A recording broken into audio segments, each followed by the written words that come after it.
all go to the lobby.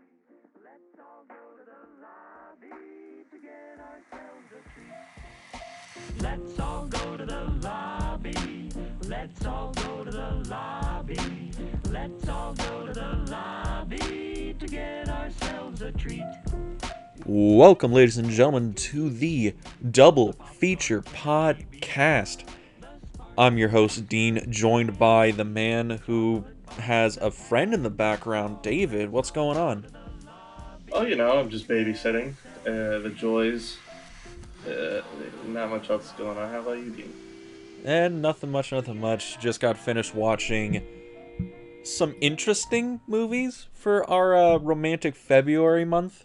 Yes, I'm really enjoying. We've gone through a heavy month of Directors Month. It's been a lot of heavy hitters. It's been a lot of academic conversation.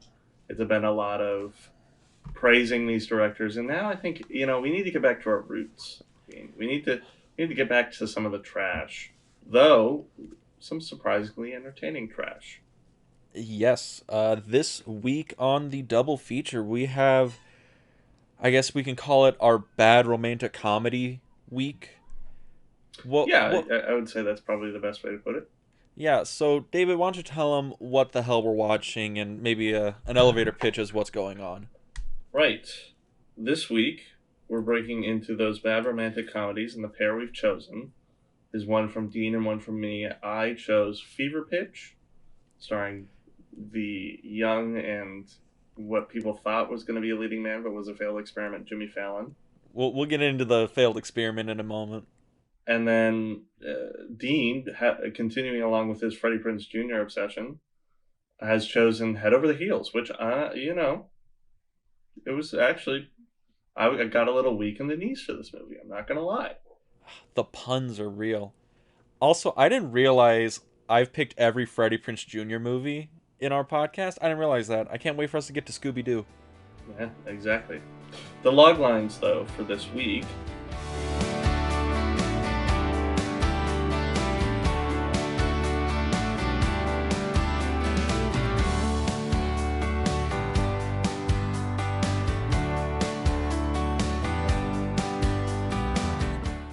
Uh, for Fever Pitch, a strong, independent businesswoman searches for romance and partnership in a Red Sox praised school teacher. For Head Over Heels, a love-struck art restorationist gets weak in the knees for a shady fashion mogul living across from the apartment she shares with a gaggle of models. A gaggle of models. That's how I would qualify them, yes. Pulled the thesaurus out for that one. But I would really say I applaud you this week because I was thoroughly surprised. I figured this week would be kind of not wash. a tough week, not a tough watch, because I've seen Fever Pitch before. I haven't seen Head Over Heels. I was actually thoroughly thrilled by Head Over Heels. I really enjoyed that one for some reason. Really? All Or right. for a few reasons, not just randomly. I think there were reasons behind it. Okay. Because I think we both approached this as we're gonna bring the worst romantic comedies we can think of off the top of our head. Right. Why don't we go into why we picked these two? All right. You want to go first? Well, yeah. So, Fever Pitch for me, I have three cousins who are of this generation of people, kind of that post 9/11. We're all in our 20s, in the middle of the aughts generation. And this was just like, I first saw this on a road trip going up to grandparents' house, and they put this on the portable DVD player, if you remember those days. Oh, I remember those.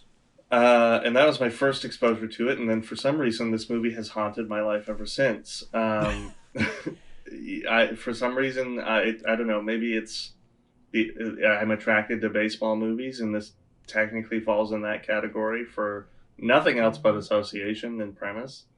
But opposite of that, I'm continually fascinated by the Jimmy Fallon experiment that was a one and done. I mean, I don't think he was in anything else other than this, right? In terms of like leading man films kind of thing. Yeah, I don't think, or at least maybe not anything quite as popular, but if I look up Jimmy Fallon's filmography, I'm sure it's not going to be quite so impressive. Well, that's the thing. Because I know we keep calling it the Jimmy Fallon failed experiment, but I mean he's had a successful career after this. Oh, But sure. I mean, maybe so more so in movies is what I mean. I will excuse myself. He was apparently in Taxi, which I remember to actually be a pretty fun movie. yeah, but that was like the year before. True, but I'll give him credit for it. He has some others, such as Almost Famous. He was in. I haven't seen Almost Famous, so I wouldn't be He able to. was he in Almost Famous? No fucking way. It's I've listed as seen part of that his movies movie. and TV shows, but I could just be, wrong. He's got to be somebody's like friend or some shit. I don't know. But yeah, like I'm looking at his filmography as well, and he's in like after Fever Pitch, it dries up completely for him like in starring roles in movies. Like he He pretty much basically just plays himself in a himself. lot of these movies. Yeah, which Uh, is really weird because I thought Fever Pitch was actually kind of an enjoyable watch. I don't know how that killed his mainstream movie career. Granted, he's like the king of like TV wow, now, so he was in Band of Brothers.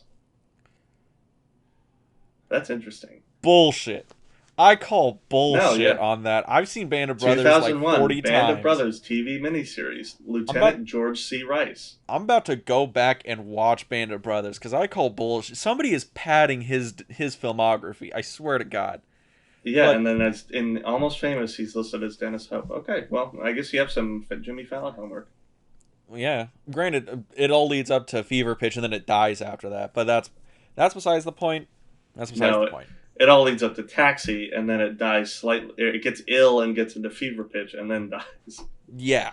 Uh, but what that's something we'll get through because opposite of that, we had the Freddie Prinze Jr. show, and Yes. Head Over Heels, which I maintain surprisingly funny movie. Yeah. So this movie came out in 2001, right? Okay. So my sister is like significantly older than I am. So when this movie came out, she was like in the age group to in want to watch like cute Freddie Prinze Jr. romantic comedies. Yeah. I was like 7. So, but I would hang out with my sister and she would put them on and I'd watch them or whatever. And I remembered this movie as a little kid being really funny for some reason. And I remember really liking it when I was like 7. I have not seen this movie in 20 years. Well, um, I guess it is 20 years old. That's so weird to think about. that this is a 20-year-old movie. This 'Cause movie do you was ever- shot. Like I know I get this feeling, but do you ever feel like 1980 was still only 20 years ago? Oh, all the time, dude. I All don't the know time. why. Like that seems to be a common kind of like meme amongst people that they think that the 1900s was not that long ago, but it's becoming well, I guess it really was. The 1900s was 20 years ago, but specifically that like the prime years of the 1900s wasn't that long ago, and it's really getting to be further and further away every day. That's kind of an obvious statement, David, but you know what I mean by that. Yeah, I get what you mean. It is incredibly weird how like when we think of movies where it's like, oh, my favorite movie's Back to the Future, and then I think about it and it's like that movie's gonna celebrate its 40-year anniversary very soon, and I'm kind of not okay with that. Yeah, I don't But know. It's quite interesting. but yeah, so this movie, Head Over Heels, I thought it was cool when I was a little kid. Hadn't seen it for like decades, and David was like, "Hey, let's watch some romantic comedies," and I was like, "Okay, Head Over Heels." I was expecting this movie to one not age well at all, and maybe I get like a nostalgic laugh out of it, and like, oh, I can defend it because of nostalgia. And then I watched it, and I'm like, no, Dean, you were just an idiot when you were 7 years old. This movie is trash.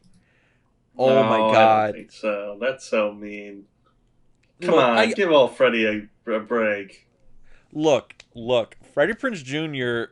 Was he voted our worst actor of last year No, for our he might have podcast? been. You might want to go. I would look that up in the podcast document to confirm whether or not before we continue to try and save Oh, Freddie Prinze Jr.'s career. But Look, But- I'll just say this.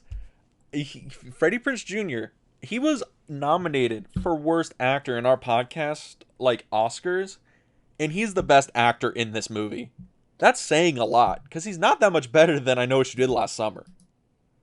Well, I think he did. I think he does a lot better of a job in this. I just think that and this is also the reason that he most famously gets the role in Scooby Doo, because he's of the charm. But I really do think that he had quite a charming role to play. That he played with the right kind of personality. I wouldn't necessarily chalk it up to like him having to go do a whole lot of work to make this his, but I'll say this is the perfect role Freddie Prinze Jr. could have played, and that's probably why he played it in every romantic comedy for like 90% of his career. Yeah. But again, that's neither here nor there. Head Over Heels, I thought was trash, but it's like a weird kind of trash because it's pulling a bunch of like things that are good and trying to get it to work. And it's weird because this like mirrors Rear Window, like for a minute, and then like there's a shit joke, and it's all over the place. It's interesting because there are some really interesting elements to this. Which, by the way, the shit jokes are funny. So part of me, it still is like, this movie does itself correctly, because I don't think that the movie has much of an ego to it, and I think that's why I like it. Is that it knows what it is. It knows that there's a lot of kind of farcical premise to it, because it really is. I mean, from the get-go of the movie, you're like, okay, this girl's trying to search for somebody in New York. The guy just happens to be a killer as well. But then it's kind of like not about that for a little bit, but then it kind of is about that for a little bit, and then it turns into a spy thriller, and it's like... See, that's what I'm saying. Like, there's like 6 movies going on here, and then they just kind of collapse into each other into this movie, and it's so weird. And also, there's this weird cross-dressing Buffalo Bill, like, fucking superintendent that's just giving away keys for dresses. True, but as well...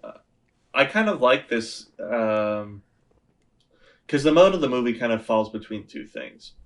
It falls first between the romance angle that goes on between Freddie Prinze Jr. and Monica Potter, the main character. But opposite of that, too, you get like this kind of nice, I guess you could call it a B story, where like Amanda, played by Monica Potter, is just trying to fit in New York City with this apartment she's found with this group of models, which they themselves are really, I think, the life of the movie, because they're so funny, like, and they do it very well. I don't know if these women were actors or anything aside from this, or if they were professional models or whatever, but man, they were the funnest part of the movie for me. Oh yeah, I think the model characters are like the reason you watch this, because there's legitimate jokes involving them, and then it feels like this could have been a pilot to a TV show, and then it just kind of were like, this isn't gonna get syndication, so we'll just put a whole season of TV into this one thing, and that's kind of why it might feel so jumbled, like there's so many ideas in here. Yeah. Because you know, think about it, like I think this was actually a premise for a TV show. You know, normal New York girl moves in with a gaggle of models, and, you know, hilarity ensues. That sounds like a premise for like some like mid 2010s like sitcom, like a Big Bang Theory, except for girls. Yeah, and I think it could work today. I do think that there's kind of a specific Project Runway, America's Next Top Model, like, culture that exists in this that probably only existed in the aughts, but I don't know. I think that still could make for an interesting show. So if there's any producers from Head Over Heels out there trying to reboot the HOH cinematic universe, I mean, now's your chance. Yes, the cinematic universe of Head Over Heels. Yeah, because then you get Jeremy Renner to play the opposite guy. I mean, boom, you have a show. Okay, write that down, because somebody we're gonna make some money off of this. Yeah. Okay, So there you go. That's kind of why we picked them. That's kind of like our feelings going into these. So David, where the hell do you want to start? Do you want to start with Fever Pitch because you're a baseball fan, or Head Over Heels because you like women in stilettos? Well, we're kind of already on head over heels, so I feel like we could just continue down this road and save the worst for last. Wow, wow. Well, okay, so Okay. I guess to continue praising this movie that Dean apparently uh, 20 years was not enough time for him. Um, Not enough. Not yeah. enough. So from the get go, here's some things I do think are still wrong with this, and this is a fun episode because it's like anything we're gonna say that's wrong is kind of like we're not actually trying to critique and correct the movie like we normally do. We know that these movies were doing things wrong because they knew they were doing things wrong because of budget, because of this, that, or the other thing. A lot of times it's like, yeah, they know they're not making, you know, Citizen Kane or anything. But Yeah. uh, the art restoration thing was interesting. I don't really get that so much. It's so specific. Um, Yeah, that was a really weird job for her to have. I don't know why. it made for a really funny intro, I will admit. But it's one of those things where it's like, it feels very intermediate writer where it's like, oh, I have a funny idea, so let me write around this funny idea, but it doesn't really connect back to anything else. It's just I thought of something good, so I may as well put it in. I feel like that's very you've learned how to write, you're not a beginner anymore, but you're not quite to the point where you can reject good ideas because they don't fit. Maybe. Well, I think it does work into to Amanda's character a little bit because she's restoring that big ass painting and she has to like put a new face onto one of the people in the painting because the face is just lost and she's putting Jim on there and then it's like I feel like that could have been more could have been done with that like as she's falling more and more in love with Jim like the face starts to look more and more like Jim, which is Freddie Prinze Jr.'s character. Right, that's true. Like that could have been done as an arc, but granted that's not done in the movie. Like it just goes from I need to put a face there and then his face appears on the painting in the last like 10-20 minutes of the movie and that's Yeah, it. it is kind of like forgotten because there's a more important thing going on. I mean, if you Yeah. ask me, it's like she could have been, and I will admit, maybe it does give her character something a little bit more texture too, because maybe then she's not just like a school teacher or like an accountant or something that's just Big like regular business drab. hashtag businesswoman, which is Yeah, every romantic comedy character is businesswoman who is, stuck in her work, finds love. That did I just describe all of romantic comedies? practically, especially or particularly New York romantic comedies, which is what this is, and Yeah. maybe that's what they're trying to critique because I sniff out a level of parody in this movie. I don't know if it's like they're trying to go full throttle with parody, but I think that there's a level to that with the whole.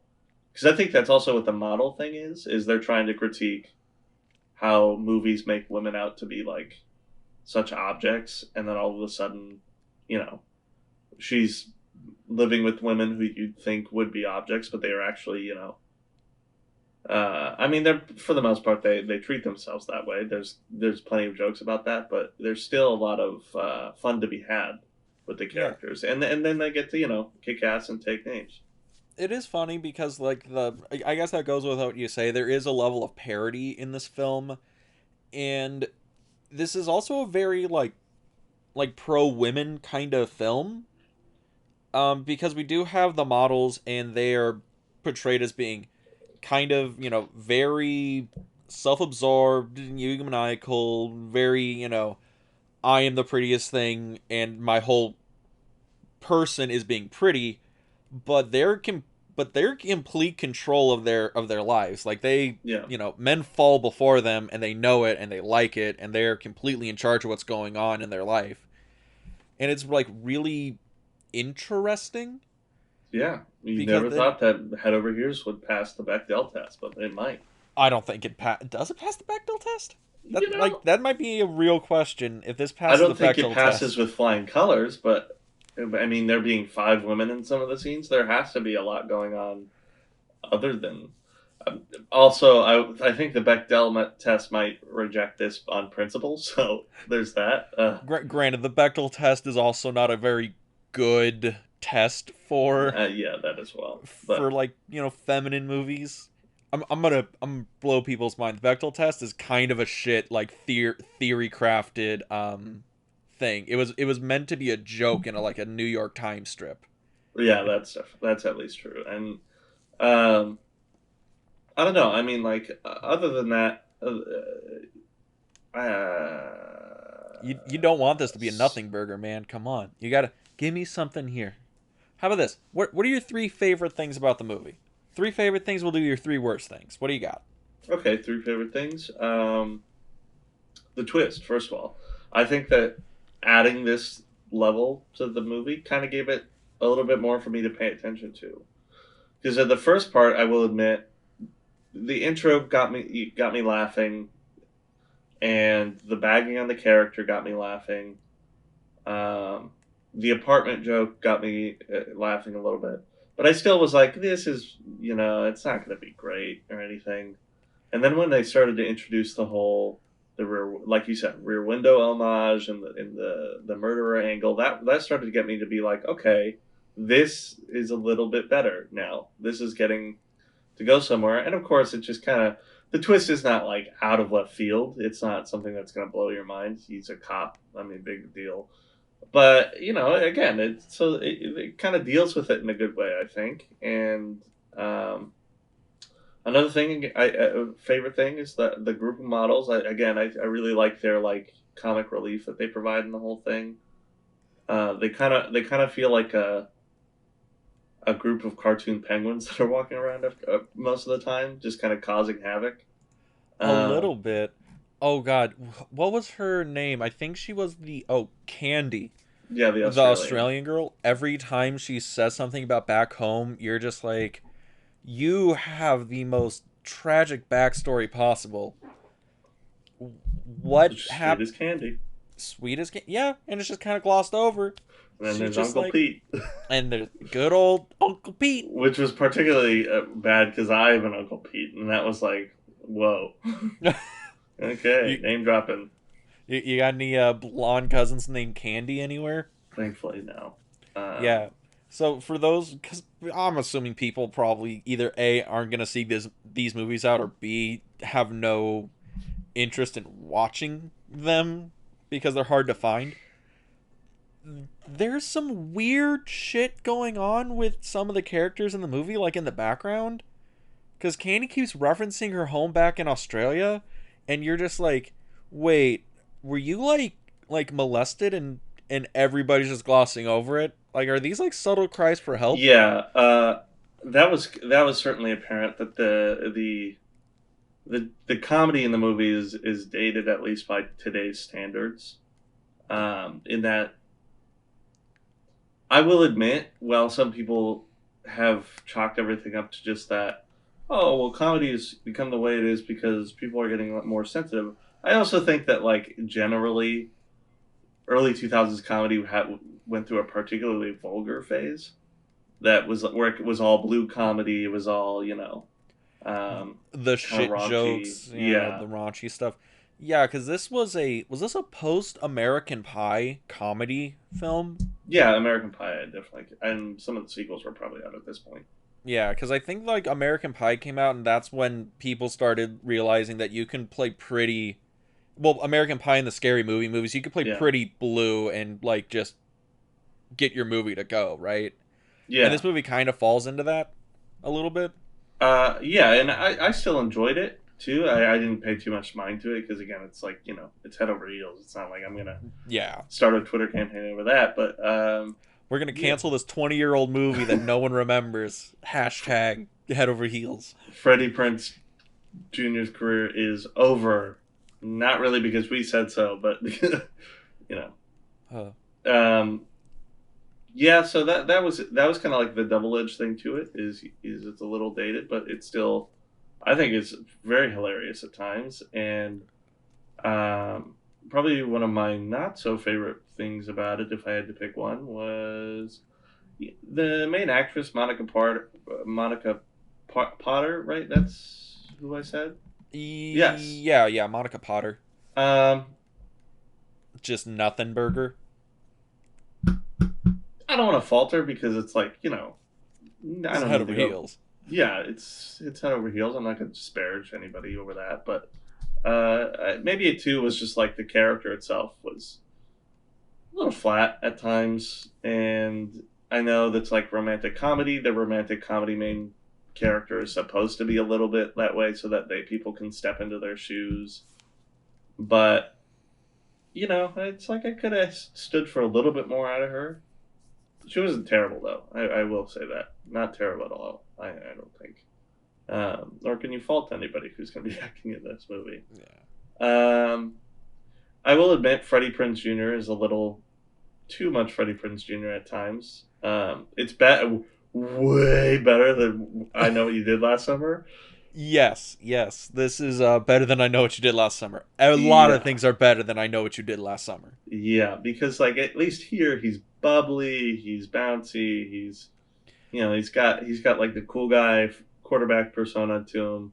He's able to play like charming a lot better now. Yeah, and oddly enough, New York cop.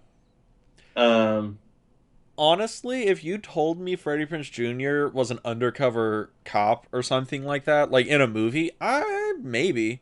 I believe he could have a bit part playing one of the out of town cops in NCIS. Who knows? Yeah. And then I guess could he be Leo in The Departed? That's the real question. God, no. Well, if he tried really hard, maybe. I'm not gonna count anybody out of anything, especially because it's just straight white male. What do you? All he would have to do is like get into the Bostonian thing, and he might fit. But honestly, that'd be pretty entertaining. I'm not gonna lie.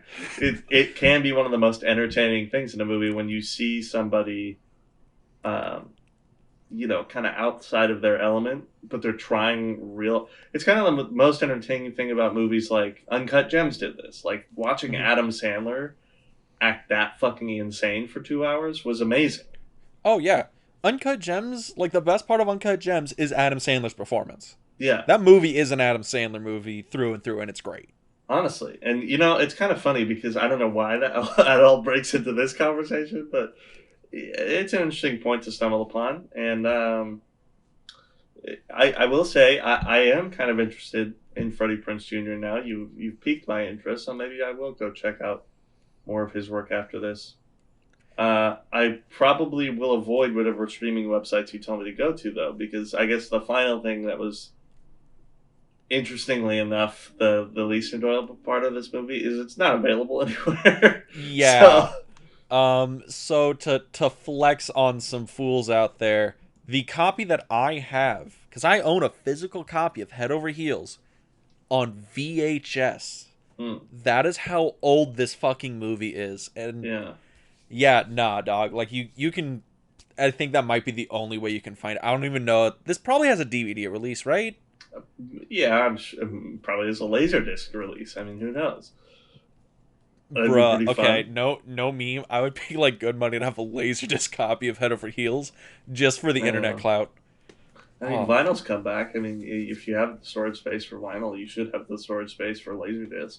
Yeah. Who knows? Maybe it'll make a comeback. That'd be kind of interesting. I'd be kind of interested to see if that could be possible, because I know this is the annoying thing I didn't know about Laserdisc. Mm-hmm. I didn't know you actually had to flip it like vinyl. And that would be extremely annoying, especially for movies without an intermission. Because if it has an intermission, I'm going to be like, okay, there's a natural break, but, Well, here's the cool thing. So if you go back to like early DVD releases, because back in the day they didn't really know how to do it right, and if you got some cheapo shit, it was just rips of Laserdisc. So you would watch your movie, and then there'd be a break of like 3 seconds of just black in the middle of your movie, and then would jump to the next part of the movie. My copy of Goodfellas is like that.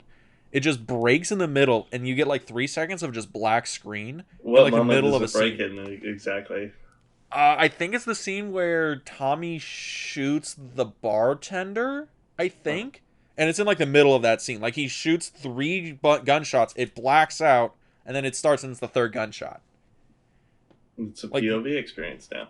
I guess, yeah. But it's just weird. For some reason, that's like old school Laserdisc stuff Interesting. for you. But maybe they perfected Laserdisc technology enough to make it so that, I mean, they obviously have, because Blu-rays and Criterion and all that. But who knows? Who knows what the future is in store for the Laserdisc, and I do know what the future has in store for the next half of the podcast. It has a lot of trash talk, a lot of baseball talk, because that's what I'm more interested in. Yes, we know. You want this to be a baseball podcast. Some speculation about when Jimmy Fallon leaves the Tonight Show and gets into an Adam Sandler-like acting renaissance, though that's mostly speculation. And a little bit of Drew Barrymore love. A little bit. But we'll get to that. Right after this? Yeah, all right.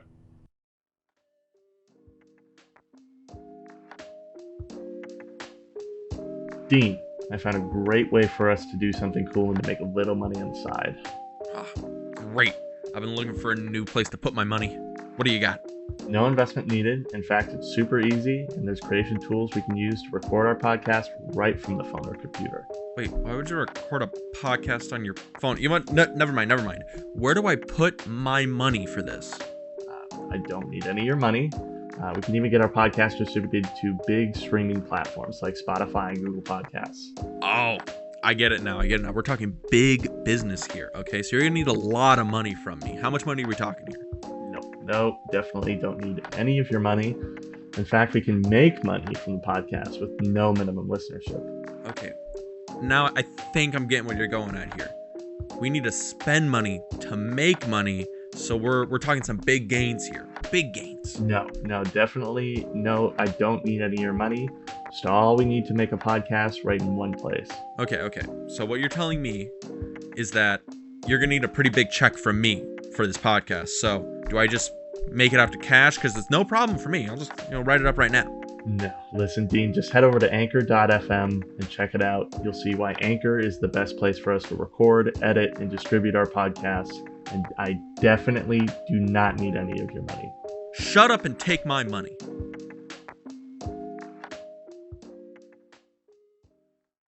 Welcome back, ladies and gentlemen, to the Double Feature Podcast. After that amazing ad that'll make you give us money, we're going to get in, hopefully, we're going to get into the next half of the podcast with Fever Pitch. The really, honestly, I liked it. I can't lie to you, David. I actually enjoyed Fever Pitch. I thought it was better than Head Over Heels. I thought it was a cutesy, romantic comedy. There was problems with it. I'm going to give you that.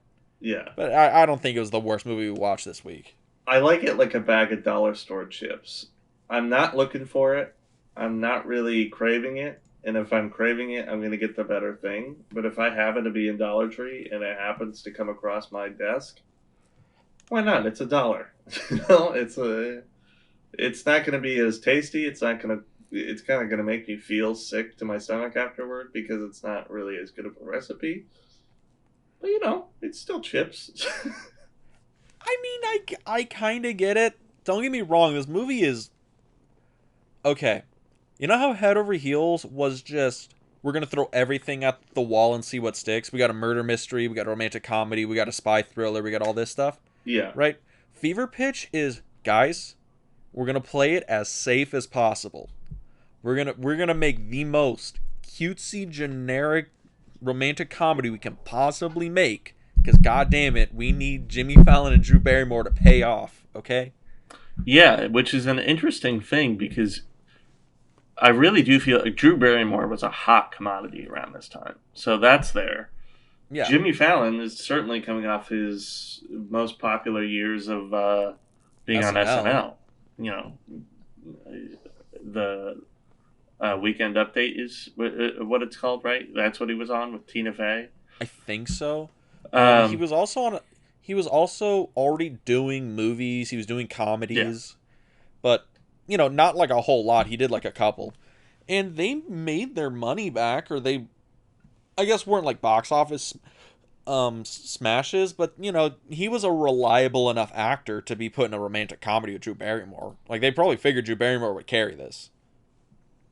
Yeah, um, and I'm sure that was you know, if there's a name they're gonna bank the money on, which is what these movies are. They're always trying to bank them on a name first and then story later. But the interesting thing I've always found about this movie is that the guy, the director of this movie, Mm-hmm. he directs this, which very specific premise to it. So yeah, they should probably give it to a more comedy director rather than just your run of the mill rom com director. Uh, some of the things he has to his name, it's like quality movies.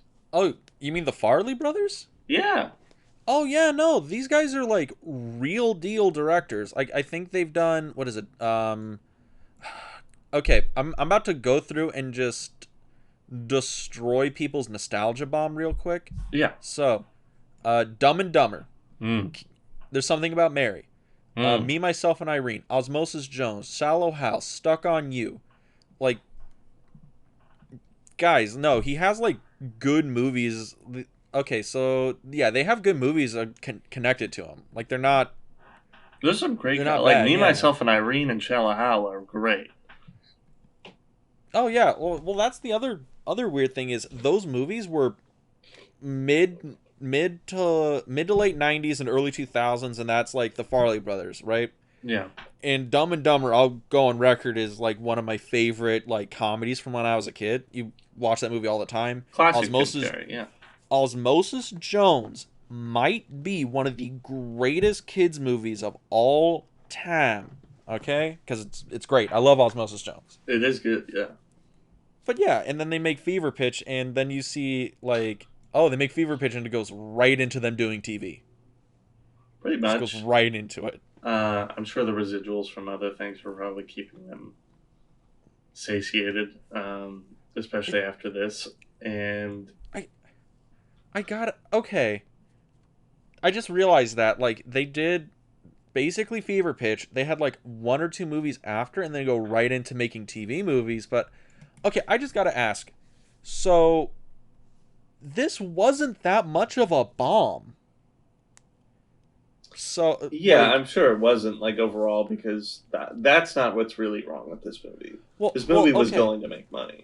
Well, thing is, I have the budget and I have the payoff right here, right? Like I'll just tell you. So the estimated budget for the film was $30 million, right? Fair, The probably a little high, but fair. worldwide gross 50 million. So so it literally just makes its just makes its budget back, and it's a little under making double. So I guess it's not like a studio success, but you know, it made its money back. Maybe you can reuse the actors in just a cheaper flick later. Yeah, Instead of a 30 mil, you make it like they're in like a 10 million dollar movie, and you can definitely make, 30 mil off of that. But how did this kill so many careers? I need to know. that is an interesting question, Dean, and I think we're going to be able to dive in and see what happens. So, I guess to go down the list of names, Farley Brothers, again, they have some hits to their name. I don't know if it was necessarily this killed their careers. Maybe it was just like, this was the movie, and then we're going to kind of take a break for a little bit. Mm. I don't necessarily know because I think that research on this is going to be fairly thin. But who knows? For anybody who might know, Jimmy Fallon, I think it was less to do with killing a movie career and more to do with television liked him too much. And he goes on to do all the stuff on SNL, and then he gets later on. Once he leaves that show, he gets his own nightly show, Yeah. and then that nightly show gets to be the runner-up for the Tonight Show. I mean, it's like insane meteoric rise, and rightfully so. I think Jimmy Fallon. Well, it's not my personal taste, and I think plenty of people find their reasons not to be into the Tonight Show. I think for the people who like the Tonight Show, Jimmy Fallon was perfect. Yeah, like it is interesting because I know we're talking about, oh my god, this movie killed careers. It didn't really. Like, the Farley brothers, they are still working. Jimmy Fallon's still working. Drew Barrymore, I mean, she's still working. She's just not like a big leading actress anymore. But granted, you got to think about it. I think she was now in like she has all the movies for like a solid decade. Oh yeah, she was a huge star, and then now she's still acting. I think most recently is known for Santa Clarita Diet on Netflix, which people love apparently. You know, Yeah. I just think like the thing that bothers me most about this movie, and I've mentioned it to you already once in passing, this movie is so oddly put together, editing wise, writing wise. It's all just kind of clunky for me, and I know an average moviegoer might not notice or even care, but for me it was like I don't know. It was kind of that's I think the one thing that gets me every time I watch it.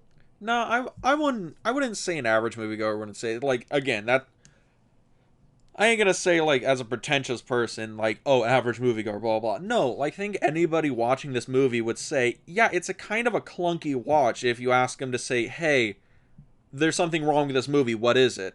They would probably just say it just feels kind of clunky. Like, some things, like, all the pieces are there to make a pretty good romantic comedy. They fit together, kind of, sort of, but it's like putting together a jigsaw puzzle, but the pieces kind of got wet and they're a little warped now, so they don't fit together perfectly, but they're still like in the right spot. Like, that's kind of how the movie feels. And it's all these things where it's just a little off everywhere, but nothing's majorly wrong with it. Like, that was what I noticed watching it, because it's like Jimmy Fallon is just, charming enough, just like, oh, he's funny enough to work in the role. But then there's other things where there's like story beats and him trying to be serious just don't ring true. Like, him being like dramatic in certain parts just doesn't feel right. And then it's like his chemistry with Drew Barrymore, like, Drew Barrymore's trying, but you can tell she is just like not really into Jimmy Fallon. Yeah, I think it is one of those things where it's like maybe casting could have helped this movie, because it's like Jimmy Fallon is the perfect person to just be the Sox fan, Yeah. and oppositely, I think Drew Barrymore was the perfect person to be the klutzy woman. But maybe it's just that then the two don't get together correctly. Apparently, Gwyneth Paltrow was originally supposed to be the lead for the woman. I don't know. I mean, I don't really care for Gwyneth Paltrow all that much. I think, aside from being in the Iron Man films, it's like didn't seem like she would do that much for anybody. But maybe that could help it. Particularly too, it's like the sectioning of this movie for some reason, like those little like titled sections. Oh yeah. It was The like title sections, I didn't know why those were in there. me It was neither. I kind don't of think weird. they need to be. Why would they need to be? It almost feels like they were in there because the writers didn't know how to do the time jumps. I guess, but even then, it's like just kind of show it on screen or something. I don't know, or even just like don't even. I mean, just the average. I'm not saying the average woman can't be a baseball fan. That would be quite misogynist of me. But it would be that is the average woman going to see this movie and her man, who may or may not be a baseball fan, gonna really care about the specifics of the baseball season and how long it is? No. I mean, even then, if you just said, you can even have done it like really simply, because baseball season goes on for how many months? Is it 6? February to October, pretty much. February, October. Okay, so that's like 8 months, Pretty much. right? Yeah, something like that. It goes on for 8 months. That's enough time to where you can just do the time jumps by showing like, oh, the season has changed. Like, oh, it starts off in like spring, then it's like, oh, it's like in the summertime, Especially then in it's like Boston, the fall. it shows the seasons, Yeah, like, you probably couldn't have done that in like Los Angeles, because we don't have seasons. We have summer Yeah. and then 2 weeks of fall, and that's it. But in Boston, you could have done that. Like, I feel like that was, the title cards were a little bit lazy.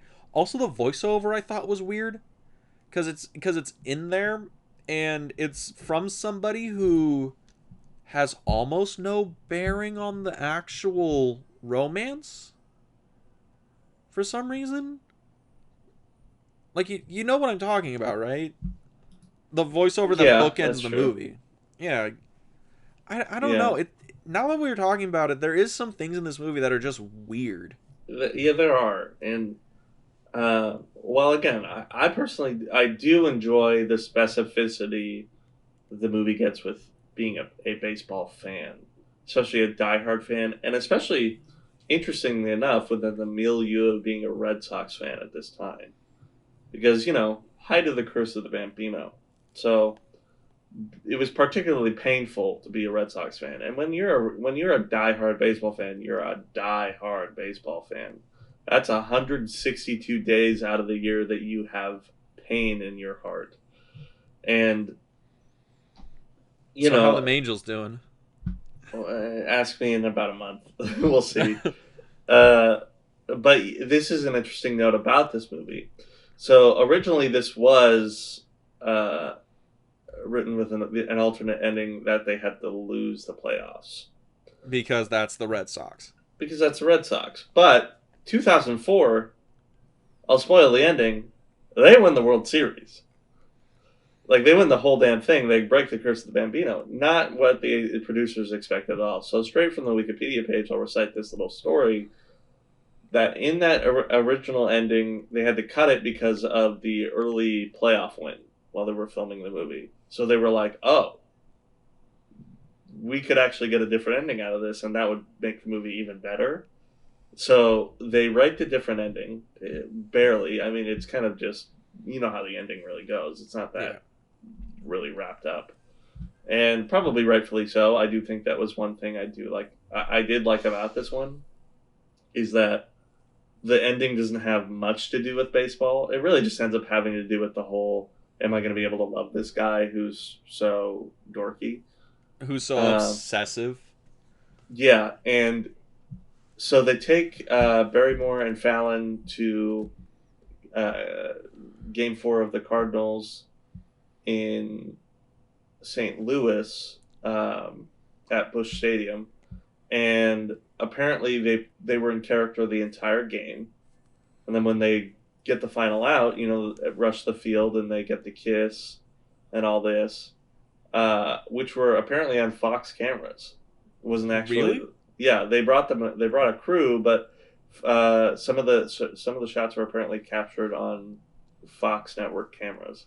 I mean, I guess, yeah, if this was a live baseball game. Yeah, because they do reference that, they were in character at the game. So interesting little thing there. It forever captured. I mean, there's a documentary about the World Series winning team every season, and they sell that. You know how marketing for sports goes. Yeah. But immortalized in another movie, kind of like how Moneyball immortalizes the season my team wins the World Series.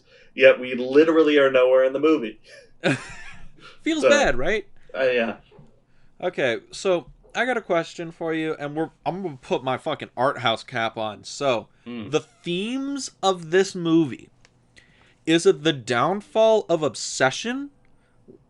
Or is it like, like your obsessions consume you and will pull you away from like true or like real human connection? Because if that's it, then the ending of this movie actively makes that bad. Or actively makes that not work. Because it feels like that's what the theme of the movie is up until the ending. Where she's like, no, your obsession is completely okay. Even though it's incredibly unhealthy. Like, do you think Jimmy Fallon's character Ben has an unhealthy obsession with the Boston Red Sox? No. No, he does not have an unhealthy obsession with the Boston Red Sox. I think it's because I know what it's like to be unhealthily obsessed with a baseball team, or even a sports team in general. Now I will say I don't go, and I've never been anywhere near the level of obsession displayed in this movie. There are certainly baseball fans who have that level of obsession and show it constantly, as with most sports. Yeah, I Um, guess that's a thing in every subculture. There's always that one guy who's overly obsessive, right? yeah, and I think that's partially aided by the fact that $15 million of that $30 million budget probably went to securing all of the decor and memorabilia that was displayed in Jimmy Fallon's apartment in this movie. Because that on a teacher salary, you gotta be kidding me. Yeah, Um, see, that's another thing where he's got to have like some other bank coming in somewhere. Like his friends got to be paying him for that seat during his season tickets to oh afford all yeah, that like shit. he gets. I think there's a scene in the movie where I know he gives away some to the friends, but he does. And any season ticket holder does this. They occasionally sell off like single game tickets so that they can recoup some of the cost of the season tickets. Actually, I had a Especially for question. what was Or it? continue your thought. I got a Well, question I after was that. just going to finish by saying that when there's 162 regular season games and then playoff games afterward, especially, yeah, you can make your money back. Okay, so I had okay, so I guess I didn't have them, but my mom's work, the boss, he had season tickets for the Angels from they became incorporated in what 1961, the Anaheim Angels. Yeah, Yeah, he had season tickets from 1962 until about like the season stopped because of COVID. yeah. Now I had, and because he would only go to the games every once in a while, me and my family would go to the games all the time. I have no idea how season tickets actually work. So like Well, I just know like, oh yeah, you have these tickets, these are your seats all the time, you pay for the season. But in the movie, like, okay, so Jimmy Fallon's character Ben, he just gets mailed the tickets. Like, does how much is he paying for these? Is it like a grandfather contract from his uncle, or does he have yeah, to I fork think up it like a is hundred like grand at the beginning of the season? I think it's exactly how the movie explains it. It's his uncle was a season ticket holder, and then he just has kind of inherited them because it was like a bonding thing. And you Hmm. could do that. You could transfer them into somebody's name. I think, especially for like somebody like the Boston Red Sox, which is a much more down to earth organization.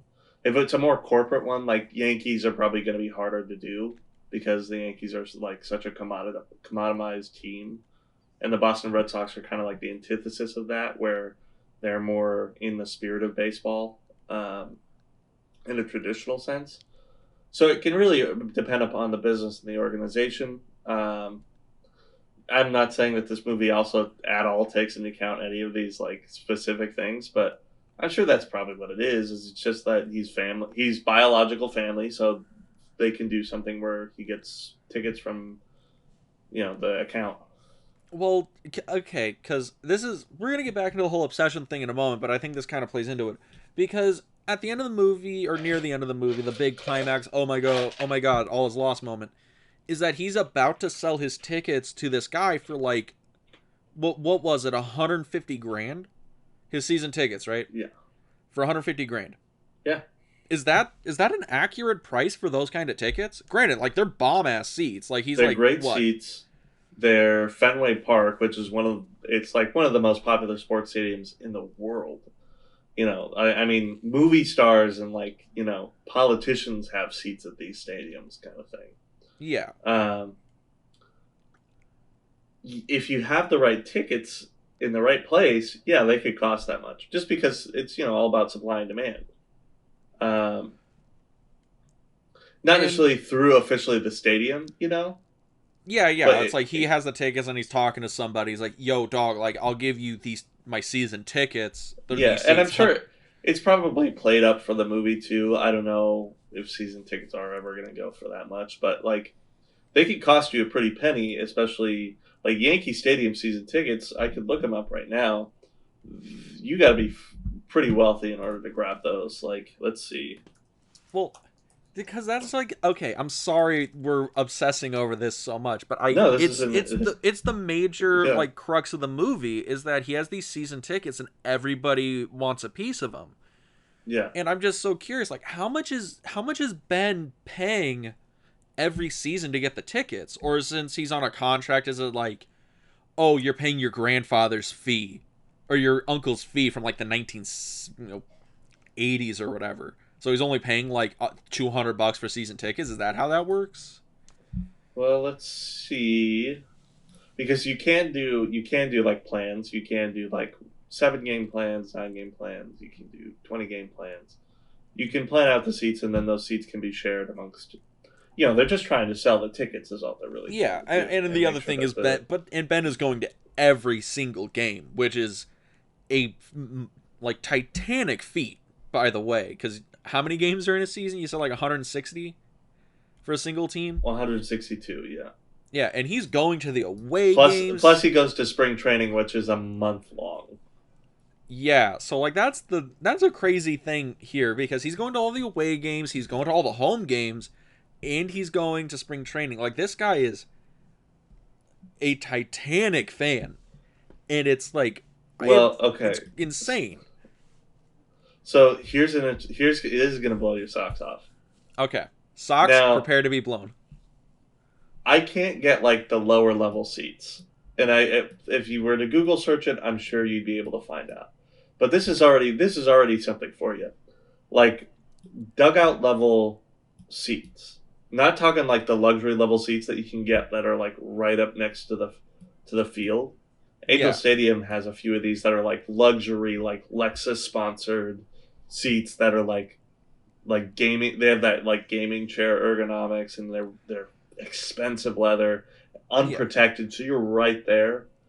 Those those could go for like thousands of dollars per seat Yeah, just for a single game. But to get just second level behind home plate right here, I mean, I'm looking at the little window before, and I'm on the season ticket thing.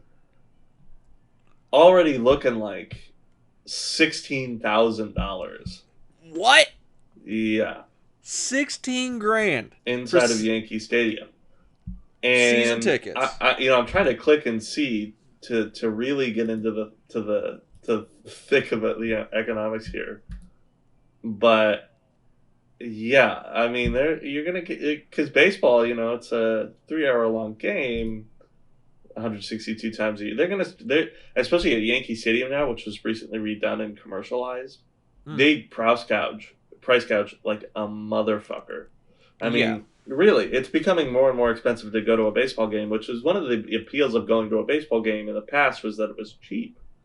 But I remember you used to get like tickets for a baseball game, and it'd be like your girlfriend for like $40, and you can go. Oh, you yeah. can go, like, and not even have like super bad nosebleed seats, like pretty okay seats. Get some food, and you'd watch a game. yeah, like I would actually even say that qualifying Angels, like in the Angels being where they are, if they were a better team, they would be more expensive. But I could get nosebleed seats at Angel Stadium for like $7 on a night game. Mhm. They'd be nosebleeds, but the nosebleeds aren't bad at Angel Stadium. I will admit, like, and at most baseball stadiums, if you're on foul line or behind home plate, nosebleeds aren't that bad, or home run seats aren't that bad either. If you're along the foul pole, it can start to get a little shitty, but yeah, I don't know. I'd be so interested to find out more about this. So I'm gonna try and see if I can.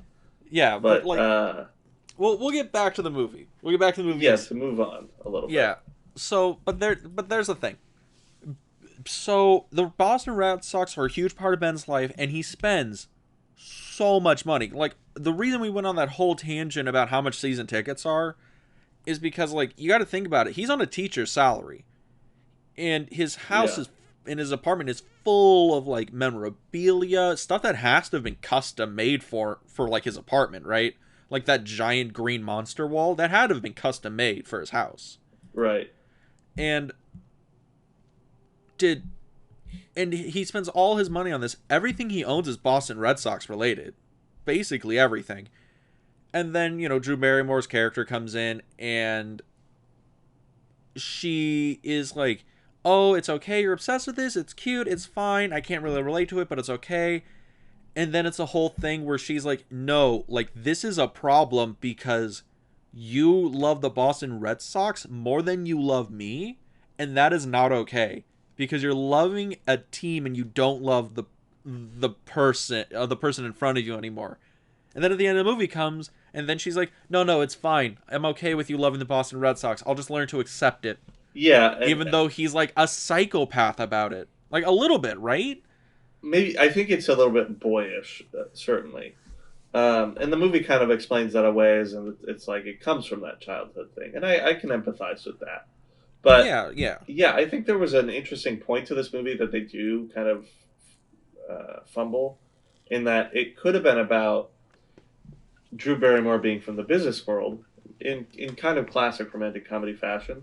It could have been about, I'd rather you love something this much than being somebody who loves nothing at all, because that makes you somebody true, and like, somebody who has tradition and wholesomeness to them, rather than somebody in my world who is just trying to be somebody they're not.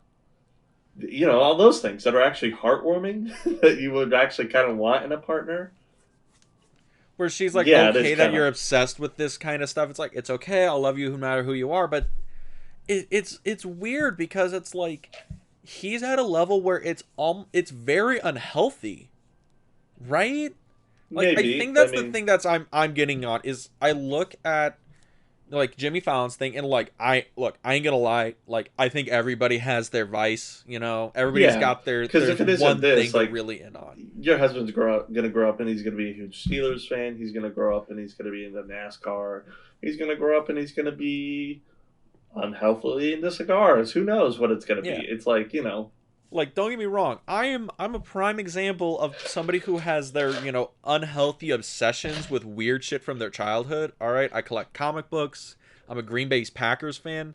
Also, fuck Tom Brady and fuck the Buccaneers. I'm still salty, and I'm still salty at the Seattle Seahawks for back-to-back NC. Fuck the Seahawks. But kind of, I don't know. Get I'm on kind that. being not a football fan at all, and this is only my 2 cents. The world might end because the Buccaneers are going to be in the Super Bowl. Like, Fuck them. All right. I hate Tom Brady. I hate the Buccaneers now. I'm so salty. Aaron Rodgers had one of the best seasons of his career, and everybody said he was washed up. And we lose by fucking 7 points. Fuck this game. Fuck this game. But Yeah. besides the point, I have as you can tell, I have my unhealthy obsessions. But it's like, it's not like my whole personality, right? I mean, I would hope it's not. I talk about other stuff. I have Yeah. other interests. Ben seems to be his only interest is the Boston Red Sox. yeah, but I think I mean, it's even stated in the movie that Ben and Lindsay don't really have a whole lot in common, other than the fact that they're Ben's super sweet. He can make Lindsay laugh. Lindsay's, the girl in the romantic comedy, so obviously this works. But like that's like the thing about them. Like they don't really have a whole lot in common. They just kind of exist next to each other. And yeah, I like, don't know. I think that might be the reason why the movie just doesn't work is there's nothing there for them, right? Like their romance just doesn't seem to like work on a fundamental level. that's true, and I think that partially has to do with Drew Barrymore's character too. It's like he has things to him that if another Boston Red Sox fan, or even just another Bostonian, was to get with him, they might have something to connect on. But Drew Barrymore really is like, and it's kind of because of the mode of the movie, sure, but she doesn't have a whole lot to bring to the relationship. Which is interesting that this is the critique I'm making on the show. But it's part of character, I guess. And yeah, I don't know. It's a strange little movie. It is a strange little movie. And I know most of the talk about this was season tickets and this weird, like, what the hell does this movie mean and why does their relationship not, like, work or not work? But I think that's kind of like the whole movie. It's what romantic comedies are. It's all a discussion about, the couple. Yeah. And the I guess, fun like, and, like, fantasy in that. That's what they are. That's the spirit. yeah. Yeah. But, like, let's bring the two movies together. Let's kind of talk about them in tangent to each other. So, we have Head Over Heels, we have Fever Pitch. They're both comedies, right? Like, they're both trying to be funny. Yeah, definitely. Fever Pitch is trying to be funny because of premise and Head Over Heels was trying to be funny because of parody, as we've determined. And I think I still go back to the fact that I think Head Over Heels does a better job because it's making fun of itself, where I think Fever Pitch is a little bit too not self-serious, but the producers were probably trying to be a little bit too self-serious for marketing purposes. And I don't even know if it's that. It feels like Fever Pitch was trying to be like cute. I don't think it was trying to get the audience to like laugh like crazy. It was trying to be cute and getting like "Aw," like that. Like that's what they were trying to do. Head Over Heels was trying to get a laugh out of people. Yeah, and I think that's probably a better way to put the point. Is that I think the producers were trying too hard in this movie, whereas, Head Over Heels is just like, we're not going to have any expectations, and we're just going to do what we have in the script, and it works. I think it does. I mean, two movies that on any occasion will probably come back to be one of the contenders for worst double features. Yes. Especially with everything else we had planned, it's kind of going to maybe even default to that. But enjoyable. A much more enjoyable week than I thought it was going to have. I got another interesting thing to ask you. Yeah. Who would watch these movies? I know we're trying to make like, oh, we bring these double features together. They're fun movie marathon nights, sit down, watch a movie. But good question. Who the fuck would watch these movies? Who would seek these out? 40-year-olds who were young at the time when and these just movies wanted came nostalgia out. hit? And probably like them because they saw them in the movie theater. Or us. I mean, I don't know. I don't know if anybody of our generation or an older generation would care for either of these movies. Frankly, I mean, I just don't think there's much of an audience for these. I mean, it obviously there's no audience for Head Over Heels because we had this, a friend of ours had to illegally stream these movies. Yes. I also want to point this out. Even if you want to say, oh, you have nostalgia, you saw this in the theater when the movie came out. So, this movie had a $14 million budget. Head Over Heels, $14 million budget. This movie didn't even make its money back. Which is surprising. I'm not going to lie.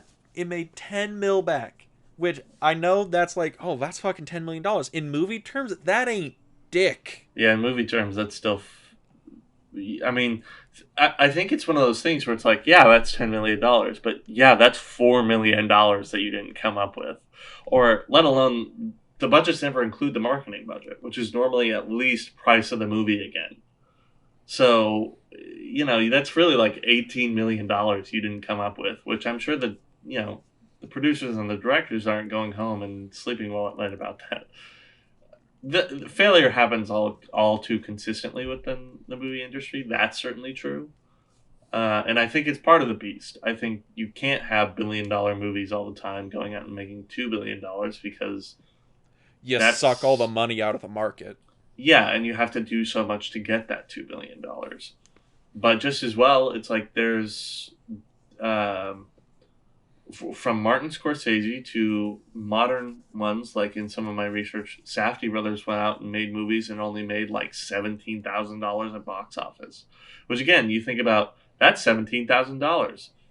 But when you think about it, it's still not good because, they're going out and trying to make movies to get bigger budgets. And if you are only making $17,000... Even on like a $5,000 budget, which is... Again, small. If you made the movie for $5,000, then I would be saying things like, okay, now that's impressive because you've doubled my money and then got me some change. Now, am I going to go out and give you $17,000 to make another movie? Probably not, because now I'm expecting at least $35,000 out of these guys who couldn't even make $20,000. It's like you think about the magnitudes it takes, and of course that's how people make their careers. Christopher Nolan makes his movie for $6,000 and then eventually gets to make a movie for $160 million, but a lot of steps between. And I don't think either of these directors were at all trying to get to $160 million in budget eventually. Maybe the Farley brothers were someday, but Well, Um, it's weird because both these movies feel like paycheck movies for the people involved, right? a little bit, yeah. I do remember seeing somewhere that the Farleys had a lot of like production hell going Mhm. on with Fever Pitch, which might have to do with the fact that these were like really clunkily edited. You could tell that there's somebody with their hands on this that shouldn't have had their hands on it. Yeah. Like, Fever Pitch feels like that. Head Over Heels just feels like somebody got a script on spec and was Oh yeah, like, it feels very spectrum. yeah, and it's like, yeah, screw it. We can put like a guy in this, put some people in it. We'll probably make at least our money back, and they Yeah. couldn't even do that. And maybe It's it could have been better if weird. it had like a different leading lady too. I mean, not to Yeah. again go out and say that Potter wasn't enjoyable, but maybe if they got a bigger star, somebody that because when your name recognition is Freddie Prinze Jr., it's probably not the best Well, granted, this is business also plan. 2001 Freddie Prinze Jr., so I don't even know what credits he had before that. Like, Well, probably I know not what a you did lot. last summer, and then I'm pretty sure She's All That came out in 1999. Wait a minute. Was that 1999? Yeah, Hmm. yeah. And then next year he gets Scooby Doo. Although I did not know that Freddie Prinze Jr. was in The Rise of Skywalker. What the hell? See, dude? It's just like the Jimmy Fallon thing. He wasn't in Band of Brothers, I swear to God. No, he was apparently because he's also in Star Wars Rebels. I don't even know anymore. Yeah. Life is weird. But yeah, like that's the thing. But you gotta also think about it. Freddie Prinze Jr. was in a bunch of romantic comedies, and then he was Fred in Scooby Doo, He's in and Mass then Effect 3. yeah, Wow. okay, Interesting. and then he goes into being in like TV stuff and video games and all that other stuff. So I mean, he's had a career after this, but he's not a movie star anymore, right? No, yeah, I don't think so. Yeah, and I think that's the thing that happened with pretty much everybody we're talking about in both these movies. Did these movies kill all the careers? I don't know about killing careers. I think Freddie Prinze Jr. looking through this IMDb, he's consistently worked over the years Mm-hmm. in bit parts and this and that and the other thing. And I think it's just that he was one of those people where it's like, well, I had the proper time I had in Hollywood when I should have, and I could continue to keep acting, but maybe that's not my thing so much. Maybe I just want to collect the money, and that's totally okay. Collect Yeah. your check.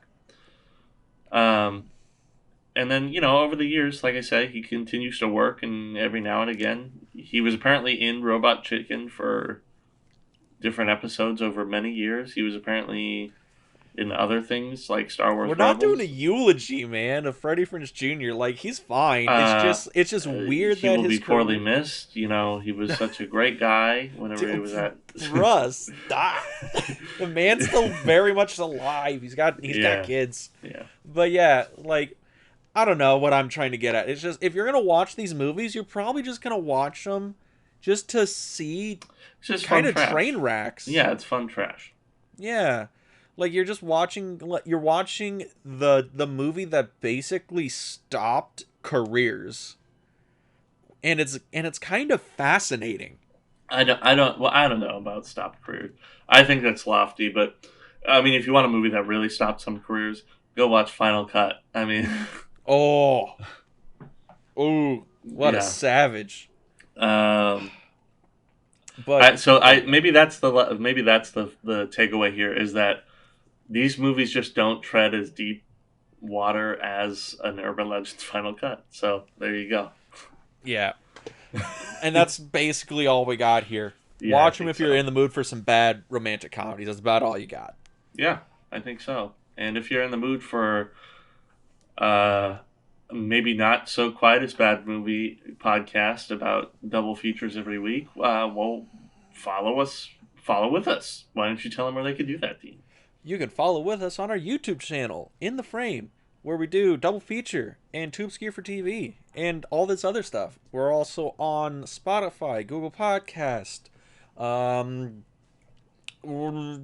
Apple Podcast. We're on Your all the grandma's podcast RSS sites. feed. Yes, we're on cable. You can watch us anywhere, and listen to us wherever you want. Yeah. Other than that, you can find us on our Instagram page, Double Feature _ podcast. Feel free to follow us, give us a listen. Not all of them are as bad movies as this, we swear. And David, what are we going to watch next week? We just had a great month. Yeah, we just had a great month. Yes. Next week, we're continuing our romance month here at the Double Feature, February, the month of Valentine's. We're going to be doing, oddly enough, another kind of out of left field pick in that we're going to be doing Beatles movies. But not Beatles movies. Yeah, not movies with the Beatles, but movies about the Beatles. Well, movies about a world that has Beatles in them. A movie about romance and the Beatles are involved, but not the actual Beatles. About violent situations that end up being an appreciation story for the Beatles. Maybe that's the subgenre we're getting into. Yeah, we're going deep. This is getting weird. Yeah, specifically. Also, it's strange that there's 2 movies that are in that genre. A little bit, but I mean, it is kind of a weird niche. You probably know exactly what we're talking about because these are the only 2 movies really that do this. Across the Universe and Yesterday are the 2 movies.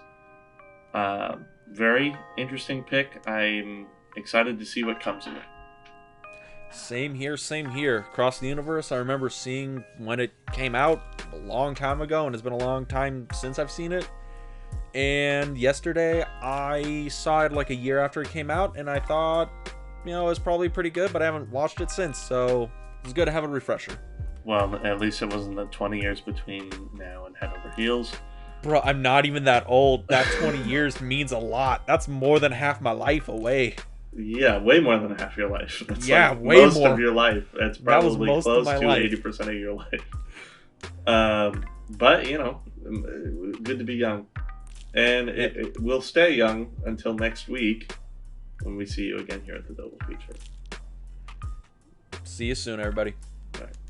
Peace. Peace.